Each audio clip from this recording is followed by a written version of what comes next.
Yesus, Yesus.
Segalanya buat kami hari ini. Tanpa Engkau kami nggak bisa berbuat apa-apa. Tanpa Engkau kami ini tidak berarti. Tapi bersama Engkau kami akan melihat segala sesuatu yang spektakuler di dalam kehidupan kami. Terima kasih Tuhan. Biar pujian penyembahan ini boleh menjadi kekuatan buat kami. Buat pujian penyembahan ini boleh menjadi sesuatu yang luar biasa buat kami di hadapan-Mu. Buat kami datang membawa hati kami. Terima kasih Tuhan. Saat ini kami membuka ruang untuk kesaksian dan kami percaya kesaksian ini boleh menguatkan kami, saudara-saudara kami seiman di tempat ini, dan kami percaya kesaksian ini meninggikan nama-Mu di atas segala-galanya, dan kami percaya kesaksian ini boleh menjadi kekuatan buat kami dimanapun kami berada. Terima kasih Tuhan Yesus, haleluya, amin. Ya, apa Kak Putri mungkin mau kasih kesaksian? Ya, oke. Saya buka ya, Kak Putri.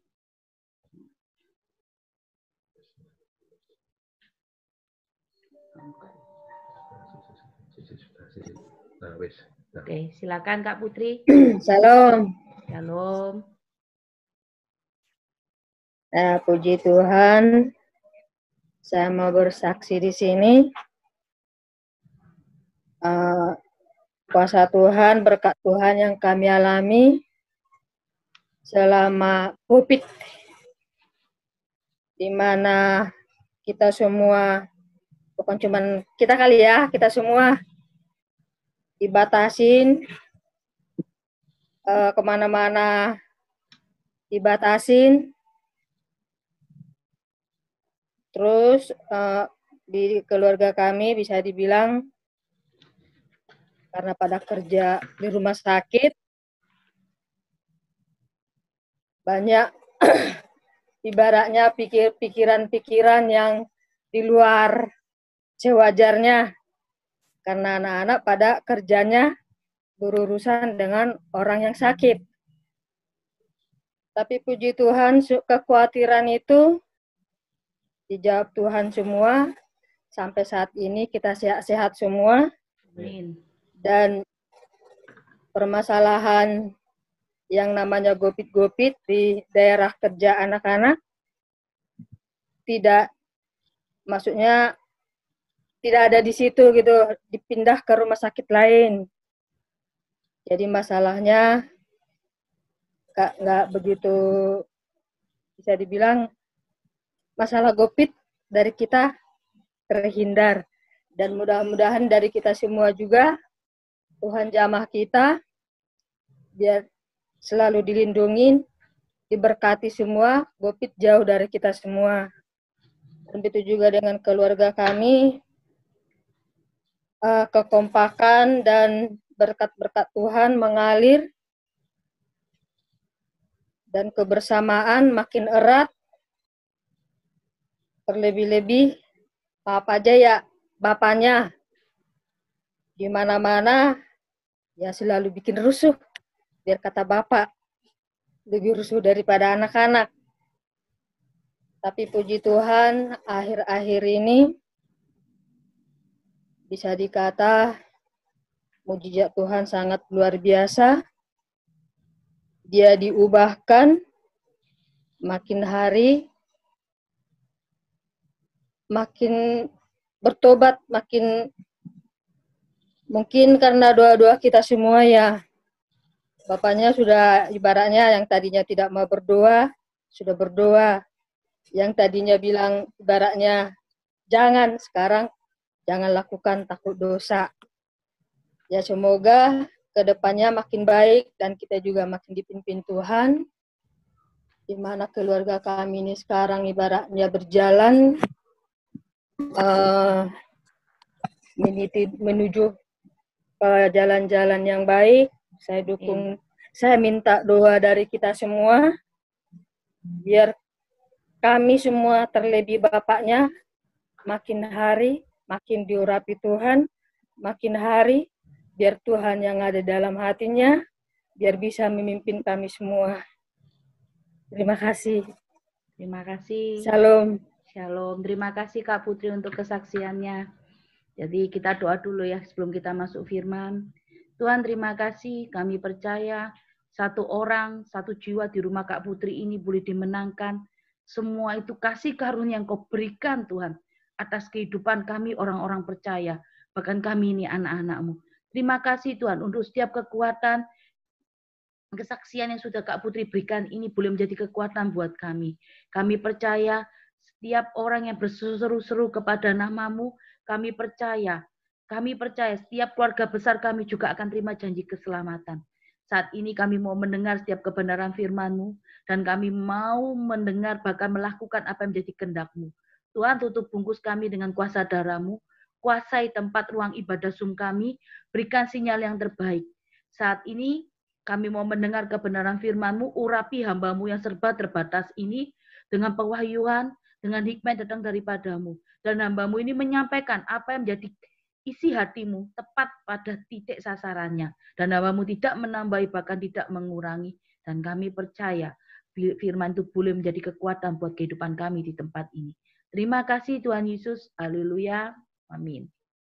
Ayo kita sama-sama belajar ya untuk firman, sama-sama kita saling memberikan masing-masing semangat ya hari-hari ini. Kita harus saling menopang dalam doa kita untuk sama-sama kita harus berjalan, bahkan berlari untuk sampai pada tujuan yang Tuhan mau dalam kehidupan kita.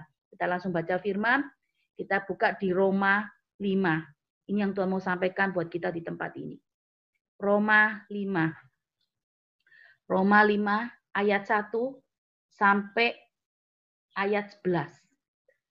Oke, saya akan mulai baca ya. Roma 5 ayat 1 sampai 11.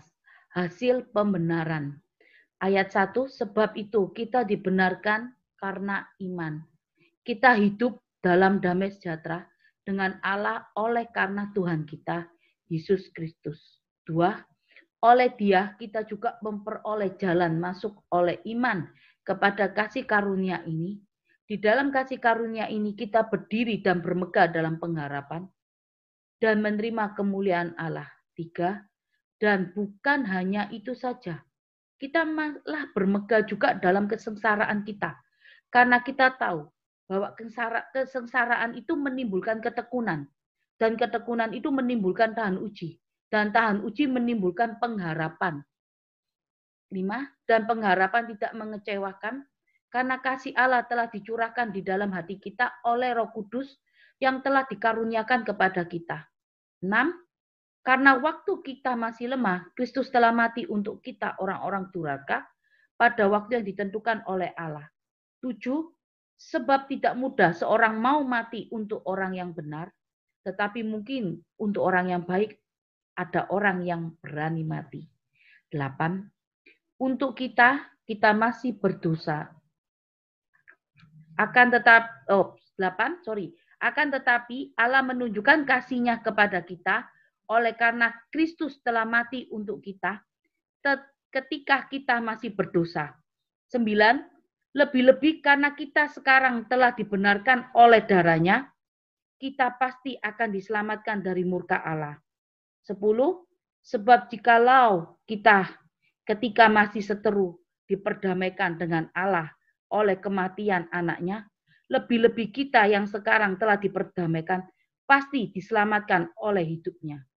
11, dan bukan hanya itu saja, kita malah bermegah dalam Allah oleh Yesus Kristus Tuhan kita.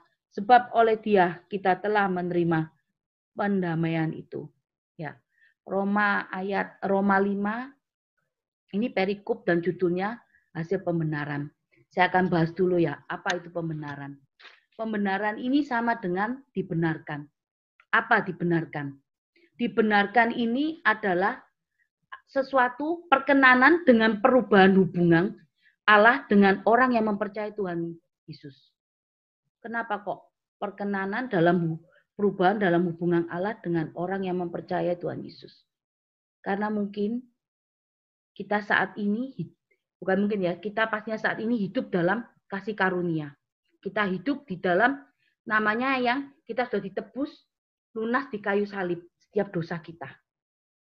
Jadi di zaman dulu, pada saat waktu perjanjian lama, banyak sekali Tuhan ini murka terhadap perbuatan manusia.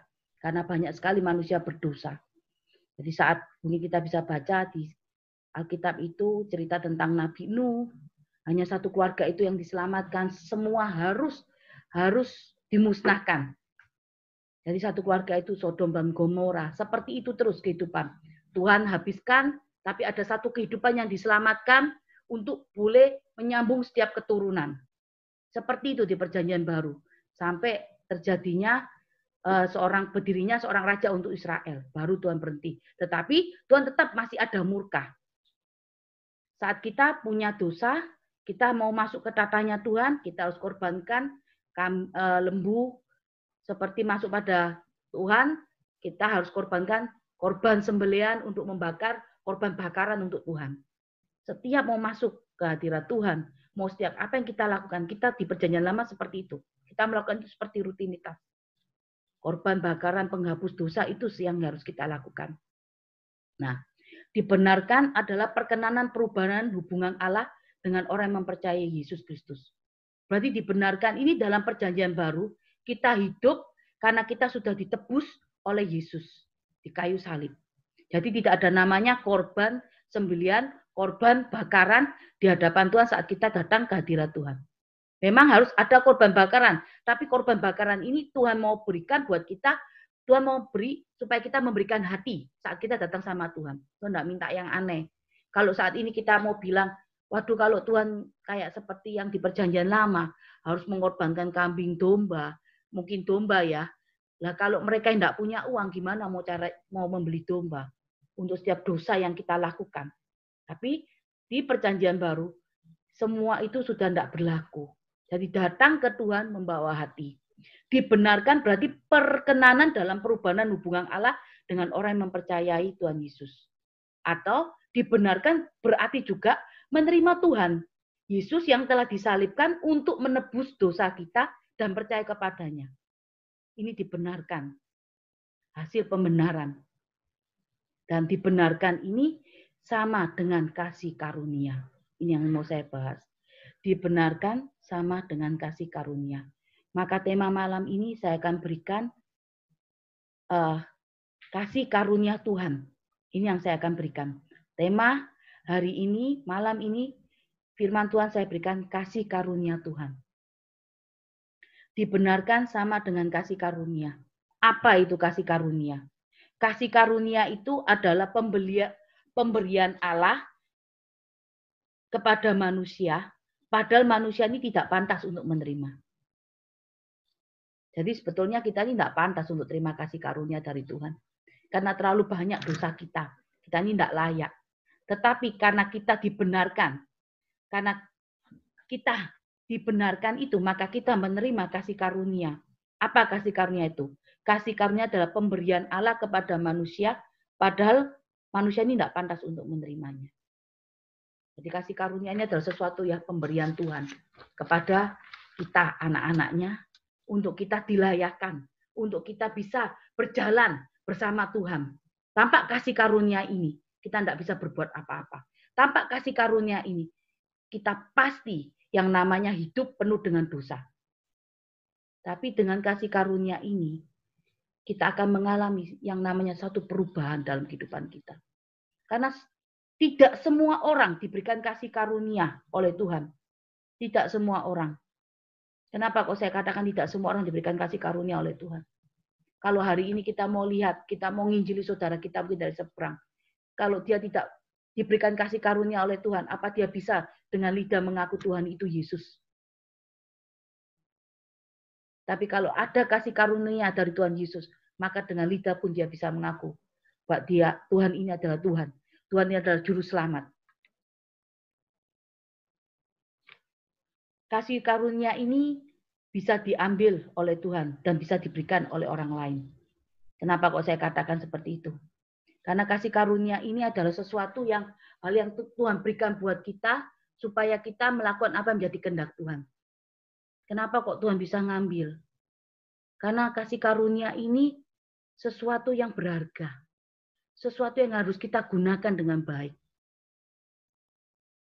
Sesuatu yang berharga yang kita harus gunakan dengan baik. Itu seperti misalnya, ini saudara, mungkin hari ini kita punya HP ya. Kita ada namanya WA, kita ada namanya Instagram, kita punya segala aplikasi dalam WA ini. Tetapi aplikasi dalam WA ini, HP ya, aplikasi dalam HP ini, kita butuh yang namanya kita bisa menggunakan aplikasi dalam HP ini. Semua aplikasi itu harus bisa kita gunakan. Supaya apa? Supaya mempermudah kita dalam komunikasi, mungkin mempermudah kita dalam hubungan bisnis atau segala sesuatunya. Nah, dalam kehidupan kita juga sama. Tuhan kasihkan kasih karunia itu. Tuhan kasih karunia itu sudah diberikan dalam kehidupan kita sejak kita dipanggil oleh Tuhan untuk menjadi umat-Nya. Apa yang Tuhan berikan kasih karunia dalam kehidupan kita ini? Seperti iman, seperti hikmat, seperti pewahyuan, dan lain-lainnya. Tinggal gimana cara kita menggunakannya dalam kehidupan kita. Nah, ini yang Tuhan mau beritahukan di tempat ini buat kita. Kasih karunia ini sudah diberikan dalam kehidupan kita sejak kita dipanggil Tuhan menjadi umat-Nya. Ya, seperti iman, seperti hikmat, pewahyuan, dan lain-lain. Dan tinggal cara kita untuk menggunakan dalam kehidupan kita. Ya. Bagaimana kita menggunakan kasih karunia Tuhan ini di dalam kehidupan kita. Seringkali kita bingung dengan keadaan. Seringkali kita mengeluh. Padahal Tuhan sudah berikan iman dalam kasih karunia ini berbicara juga iman ya. Tuhan sudah berikan iman untuk kita berjalan.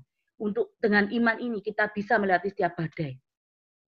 Kasih karunia ini juga berbicara apa? Hikmat yang Tuhan berikan saat menghadapi badai. Kasih karunia ini juga berbicara apa? Pewahyuan. Apa pewahyuan? Saat kita baca firman, kita butuh pewahyuan yang datang daripada Tuhan untuk memberitahu kemana jalan keluar dari setiap permasalahan kita. Jadi saya cuma mau katakan, jangan sia-siakan kasih karunia yang Tuhan berikan hari ini buat kita.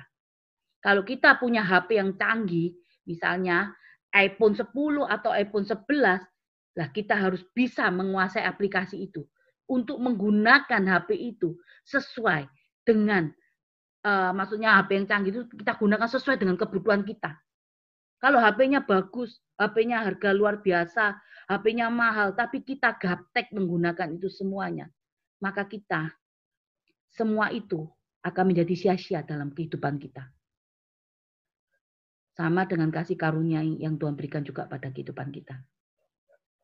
Kalau kita tidak bisa menggunakan dengan baik, semua itu juga sia-sia dalam kehidupan kita. Dan Tuhan sudah sediakan ya semua ini dalam kehidupan kita. Ayo langsung kita buka ya. Bagaimana caranya?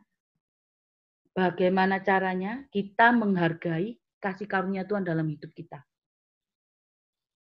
Nah, hasil pembenaran dalam Roma 5 ini mengajarkan kita bagaimana caranya kita menghargai kasih karunia Tuhan dalam kehidupan kita. Yang pertama, poin pertama, bersyukur. Kenapa kok bersyukur? Kenapa kok harus bersyukur? Kenapa kok harus ucapan syukur yang harus keluar dari perkataan kita? Kenapa? Karena kita ini seorang Kristen. Jarang mengucap syukur. Jarang sekali. Hanya taunya mengeluh dan menuntut. Tapi dari ucapan syukur ini, sebetulnya menimbulkan sesuatu yang luar biasa. Kenapa? Tanpa kasih karunia ini, kita tidak bisa berbuat apa-apa. Karena itu kita harus bersyukur. Bersyukur kenapa? Bersyukur karena Tuhan memilih kita. Memilih kita dari sekian banyak ini, kita orang yang dipilih Tuhan untuk diberikan kasih karunia Tuhan. Bagaimana seorang Kristen harus mengucap syukur. Bagaimana seorang Kristen harus menerima kasih karunia dari Allah. Seorang Kristen harus mengucap syukur karena menerima kasih karunia dari Allah. Melalui apa? Melalui bentuk hati. Bentuk hati ini berbicara apa? Menghargai kasih karunia yang Tuhan berikan buat kita. Melalui apa? Melalui hidup yang takut akan Tuhan. Ada hidup yang takut akan Tuhan. Ada Tuhan di dalam kehidupan kita. Ada Tuhan dalam rumah tangga kita. Dan melakukan yang apa yang menjadi kehendak Tuhan dalam kehidupan kita. Ini ucapan syukur yang Tuhan mau. Ucapan syukur yang Tuhan mau harus ada hidup takut akan Tuhan dalam kehidupan kita. Dan melakukan apa yang menjadi kehendak-Nya di dalam kehidupan kita. Seringkali kita hidup tidak punya rasa takut akan Tuhan. Kita Kristen tapi masih melakukan banyak dosa. Waduh Tuhan, walaupun sekarang saya sudah dibaptis, sudah terima Tuhan Yesus, saya sudah melakukan banyak hal pelayanan dan apa dan itu, tetapi kehidupan kita ini seenak kita. Kenapa kok saya katakan seenak kita? Besok berdosa, kita hari ini bertobat. Besok berdosa, hari ini bertobat. Kasih karunia ini tidak bisa dipermainkan. Kenapa kok saya katakan kasih karunia ini nggak bisa dipermainkan? Kasih karunia ini bisa diambil sama Tuhan, juga bisa diberikan sama orang lain. Nah, gunakan kasih karunia ini dengan baik-baik dalam kehidupan kita, saudara-saudara sekalian. Kita ini seorang Kristen. Kita diberikan kasih karunia, tetapi kita harus menggunakannya dengan baik-baik dan sesuai dengan kehendak Tuhan. Jadi kita tidak bisa hidup seenaknya kita. Besok pagi berbuat dosa, sorenya bertobat. Pagi dosa, sorenya bertobat. Tidak. Hidup takut akan Tuhan, itu yang terpenting. Kalau ada hidup takut akan Tuhan, berarti kita tidak menggunakan kasih karunia ini seenak kita ya. Itu yang dinamakan hidup takut akan Tuhan. Bersyukur dalam ucapan, bersyukur apapun yang Tuhan berikan buat kita. Karena Tuhan tahu yang terbaik buat kita hari-hari ini. Lakukan apa yang menjadi kehendak Tuhan dalam kehidupan kita. Ini yang Tuhan mau, bagaimana cara kita menghargai kasih karunia Tuhan dalam hidup kita. Poin kedua yang mau saya berikan, jangan lari dari panggilan Tuhan ini. Dan selesaikan pertandinganmu dengan baik. Jangan lari dari panggilan Tuhan. Jangan lari dari panggilan Tuhan ini kadang-kadang apa sih?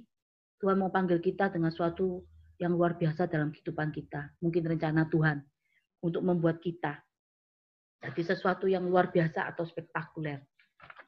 Panggilan Tuhan ini apa? Panggilan Tuhan ini memenuhi tujuan unik dalam kehidupan atau pelayanan kita ya.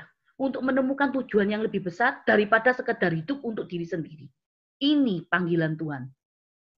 Jadi jangan lari dari panggilan Tuhan. Seringkali kita ini mau lari dari panggilan Tuhan karena apa? Panggilan Tuhan itu tidak enak buat kita. Karena kita tidak bisa menikmati apa yang menjadi keinginan hati kita hari ini. Panggilan Tuhan ini berbicara melakukan kehendak Tuhan dalam kehidupan kita. Jadi panggilan Tuhan ini memenuhi tujuan Tuhan dalam kehidupan maupun pelayanan kita. Menemukan tujuan yang lebih besar. Tuhan melakukan sesuatu yang besar daripada sekedar hidup untuk diri sendiri loh. Berarti kita ini harus hidup berdampak dan berbuah untuk sekitarnya. Ini yang Tuhan maksud. Selesaikan pertandinganmu dengan baik.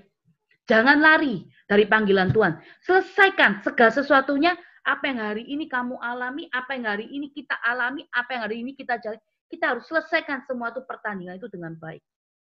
Seperti prajurit yang tidak mementingkan kepentingannya, hanya berjalan sesuai dengan perintah komandannya. Ini yang harus saya mau berikan. Selesaikan pertandinganmu dengan baik. Saat kita menyelesaikan pertandingan kita dengan baik, kita juga akan memperoleh yang namanya mahkota kehidupan dalam kehidupan kita. Ayo, saya percaya kita semua ini dipilih Tuhan untuk menikmati, untuk memiliki kasih karunia Tuhan. Tapi bagaimana caranya kasih karunia Tuhan dalam kehidupan kita? Bersyukur. Hiduplah dengan takut akan Tuhan hari ini.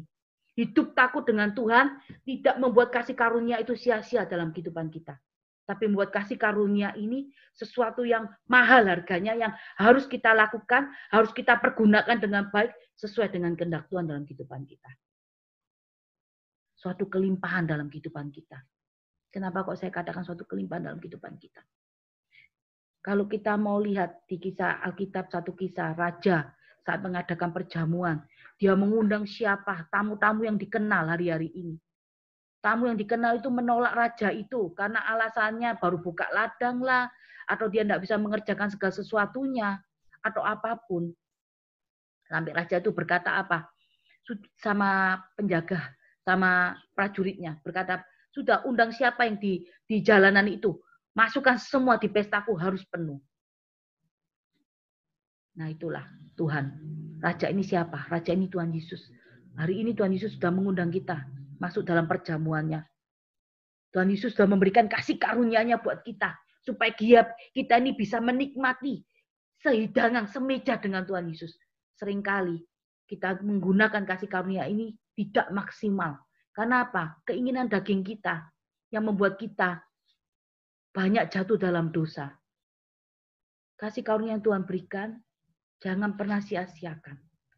Jangan mempertaruhkan kasih karunia ini dalam kehidupan kita. Karena kalau Tuhan memberikan, itu adalah sesuatu yang mahal buat kita. Tanpa kasih karunia ini, kita nggak bisa datang sama Tuhan hari ini. Cuma bawa hati. Pasti seperti perjanjian lama. Kita harus korbankan domba. Mungkin domba, korban sembelihan domba yang harus kita bakar. Harus. Lah, saya cuma mau katakan, kalau di perjanjian lama, itu orang-orang yang diberkati oleh Tuhan. Orang-orang Yahudi adalah orang-orang kaya. Lah kalau kita hanya cangkokan Yahudi, kita mungkin ada di posisi yang keuangan yang enggak pas. Mungkin ada yang di bawah, di tengah, atau di atas. Lah kalau kita mengorbankan yang namanya domba, kita enggak mampu pasti. Berarti Tuhan enggak adil dong. Tuhan adil. Karena apa? Kalau orang enggak punya, pasti enggak bisa mengorbankan domba. Karena butuh yang namanya uang. Tapi hari ini, Tuhan berikan kasih karunia ini cuma-cuma. Kita datang sama Tuhan, kasih korban bakaran berupa paha hati kita. Jangan siakan kasih karunia Tuhan dalam kehidupan kita. Maksimalkan kasih karunia ini dalam kehidupan kita. Pergunakan dengan baik hari-hari ini. Maupun sampai dalam kehidupan kita, sampai kita menyelesaikan pertandingan kita. Karena Tuhan tahu, tanpa kasih karunia, kita semua pasti binasa. Kenapa kok saya katakan binasa? Karena tidak ada. Karena kasih karunia diberikan. Karena apa? Karena kasih karunia ini adalah pemberian Allah kepada manusia. Padahal kita tahu, saudara-saudara, kita ini tidak pantas yang terima nama yang kasih karunia. Karena terlalu banyak dosa yang kita lakukan terhadap Tuhan. Tapi Tuhan begitu menyayangi kita. Tuhan tidak mau umatnya binasa. Maka dia korbankan anaknya yang tunggal. Datang ke dunia untuk menebus dosa kita. Untuk memperbaiki hubungan kita bersama dia. Ini kasih karunia. Ayo, pergunakan kasih karunia ini dalam kehidupan kita. Hargai kasih karunia ini. Tetap berjalan dengan kehendak Tuhan. Bersyukur. Bersyukur dalam arti kasih karunia ini. Hidup takut akan Tuhan. Harus ada dalam kehidupan kita. Jangan lari dari panggilan Tuhan. Selesaikan pertandinganmu dengan baik. Sampai mahkota kehidupan kita dapat. Karena kita tidak pernah tahu hari-hari ini yang kita kerjakan. Memang semuanya tidak kelihatan. Tapi kita akan tahu saat kita ada di surga. Bersama-sama apa yang kita kerjakan ini semua akan kelihatan. Ayo, tanggalkan semuanya. Percaya kita ini adalah orang yang dipilih untuk menikmati kasih karunia Tuhan. Seberapa berat bebanmu hari ini, percayalah.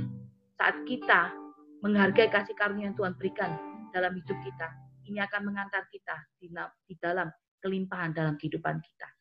Ayo kita sama-sama berdoa, kita sama-sama datang menyembah Tuhan, kita menyerahkan beban pergumulan kita percaya hari ini Tuhan akan selesaikan buat kita. Ya. Terima kasih Tuhan Yesus, kami serahkan semuanya di dalam tangan-Mu. Kami percaya Engkau Allah yang mengasihi kami. Engkau Allah tidak pernah meninggalkan kami sedikit pun. Terima kasih Tuhan, apapun yang hari-hari ini kami kerjakan, maupun yang kami lakukan, kami boleh menyenangkan Engkau. Tuhan, terima kasih Kau sudah memilih kami, memberikan kasih karunia buat kami untuk boleh hidup bersamamu, sehidangan, semeja makan bersamamu. Hari ini Tuhan, kami mau menanggalkan manusia lama kami. Kami tidak mau menyia-nyiakan lagi kesempatan yang sudah Tuhan berikan dalam kehidupan kami. Biar kami berjalan dengan setiap apa yang Tuhan mau dalam kehidupan kami. Kami percaya Engkau Allah yang mengasihi kami. Engkau Allah tak pernah meninggalkan kami. Terima kasih Tuhan untuk mengurus kami semua dan kuasa darah-Mu. Tuhan, biar firman ini boleh terpatri dalam loh hati kami yang paling dalam. Kami percaya hari ini kasih karunia yang terbesar kami sudah terima dalam kehidupan kami. Bahwa kami adalah orang pilihan-Mu. Masalah kami boleh ada, tapi kami percaya kami punya Tuhan yang besar. Karena Tuhan kami yang besar akan menyelesaikan setiap permasalahan kami. Terima kasih Tuhan Yesus untuk mengurus kami semua dengan kuasa darah-Mu. Terima kasih. Besar pengorbananmu bagiku, berlalu darahmu dimengerti. Sungguh besar, sungguh indah yang Kau pilih.